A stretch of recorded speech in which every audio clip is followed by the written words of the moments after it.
ഇന്നത്തെ എൻ്റെ റെസിപ്പി ഒരു പാലട പ്രഥമനാണ്. ചാനലിലേക്ക് എല്ലാവർക്കും സ്വാഗതം. കുറച്ച് ഇൻഗ്രീഡിയൻസ് കൊണ്ട് ഈ അടപ്രഥമൻ ഉണ്ടാക്കുന്നത് നമുക്ക് വീഡിയോയിലൊന്ന് കണ്ടു നോക്കാം. അടപ്രഥമൻ ഉണ്ടാക്കാനായിട്ട് ഞാനൊരു പാൻ അടുപ്പത്ത് വെച്ചിട്ടുണ്ട്. ഇതിലേക്ക് 3 കപ്പ് വെള്ളം ഒഴിച്ച് തിളയ്ക്കാനായിട്ട് വെക്കാം. ഈ തിളയ്ക്കാൻ വെച്ചിരിക്കുന്ന വെള്ളത്തിലേക്ക് 1 ടീസ്പൂൺ വെളിച്ചെണ്ണയും കൂടി ഒഴിച്ച് കൊടുക്കാം. നന്നായിട്ടൊന്ന് തിളയ്ക്കാനായിട്ട് വെക്കാം. വെള്ളം നന്നായിട്ട് തിളച്ചിട്ടുണ്ട്. ഇതിലേക്ക് ഒരു 100 ഗ്രാം അടയിട്ട് കൊടുക്കാം. നല്ല ബ്രാൻഡഡ് ആയിട്ടുള്ള അട എടുക്കണം, അല്ലെങ്കിൽ കലങ്ങിയൊക്കെ പോകും. ഞാനിപ്പോൾ ഡബിൾ ഹോൾസിൻ്റെ അടയാണ് എടുത്തിരിക്കുന്നത്. നമുക്കിത് അടച്ചു വെച്ച് ഒരു 5 മിനിറ്റ് വേകാനായിട്ട് വെക്കാം. 5 മിനിറ്റ് ആയിട്ടുണ്ട്. ഈ അട നന്നായിട്ട് വെന്തിട്ടുണ്ട്. നമുക്ക് ഫ്ലെയിം ഓഫ് ചെയ്തിട്ട് ഒരു 10-20 മിനിറ്റ് നമുക്കൊന്ന് അടച്ചു വെക്കാം. ഒരു 20 മിനിറ്റായി. നന്നായിട്ട് അട വെന്തിട്ടുണ്ട്. ഇത് നമുക്കൊന്ന് ഒരു അരിപ്പയിലേക്ക് ഊറ്റി 2-3 പ്രാവശ്യം വെള്ളത്തിലൊക്കെ ഒന്ന് കഴുകി എടുക്കാം. എന്നിട്ട് അതിലെ വെള്ളം പോകാനായിട്ട് ആ അരിച്ചെടുത്ത പാത്രത്തിൽ തന്നെ നമുക്ക് വെച്ചു കൊടുക്കാം. തണുത്ത വെള്ളത്തിൽ നമ്മൾ അടയെല്ലാം നന്നായിട്ടൊന്ന് കഴുകി വാലക്കി വെച്ചിരിക്കുകയാണ്. നമുക്ക് ആ പാൻ തന്നെ അടുപ്പത്ത് വെച്ച് 1 ടേബിൾ സ്പൂൺ നെയ്യ് ഒഴിച്ചു കൊടുക്കാം.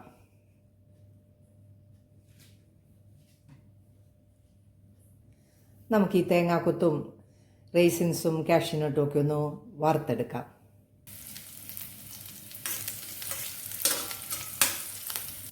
തേങ്ങാക്കൊത്തും കാഷ്യൂനട്ടും റേസിൻസും എല്ലാം നന്നായിട്ടൊന്ന് വറുത്തെടുത്തു. ബാക്കിയുള്ള നെയ്യിലേക്ക് നമുക്കൊരു 1 കപ്പ് ശർക്കര പാനി ഒഴിച്ചു കൊടുക്കാം. ഞാൻ ഒരു ശർക്കര 3/4 കപ്പ് വെള്ളം ഒഴിച്ചാണ് ഈ ഒരു കപ്പ് ശർക്കര പാനി ഉണ്ടാക്കിയെടുത്തത്. നമുക്കിത് അരിച്ചൊഴിച്ചു കൊടുക്കാം.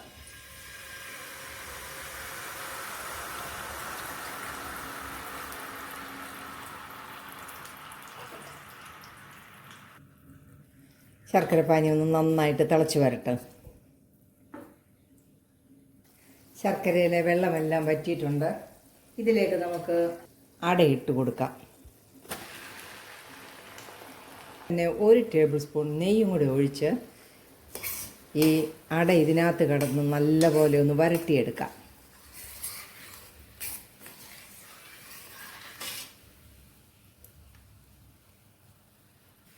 ഇനി നമുക്ക് ഫ്ലെയിം കുറച്ച് വെച്ച് കൊടുക്കണം.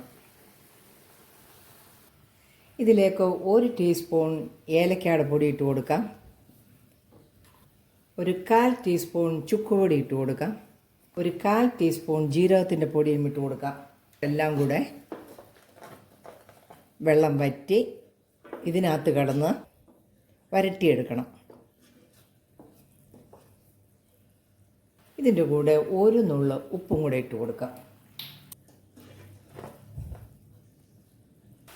അട ശർക്കര പാനി കിടന്ന് നല്ലതായിട്ട് വരട്ടിയെടുത്തിരിക്കുകയാണ്.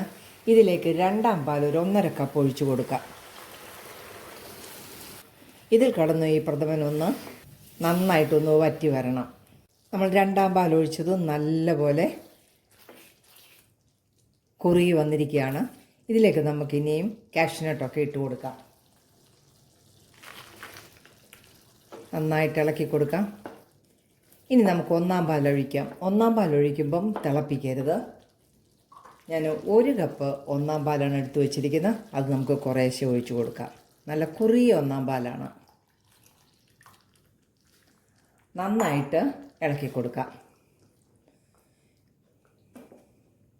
നന്നായിട്ടൊന്ന് ചൂടായാൽ മതി, തിളയ്ക്കരുത്.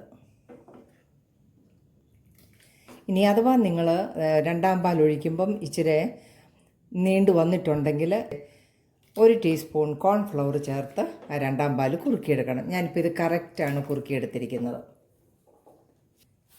തേങ്ങാപ്പാലിൽ തന്നെ അടപ്രഥമൻ ഉണ്ടാക്കാവൂ. പശുവും പാലൊഴിച്ചാൽ ഈ രുചിയൊന്നും കിട്ടത്തില്ല.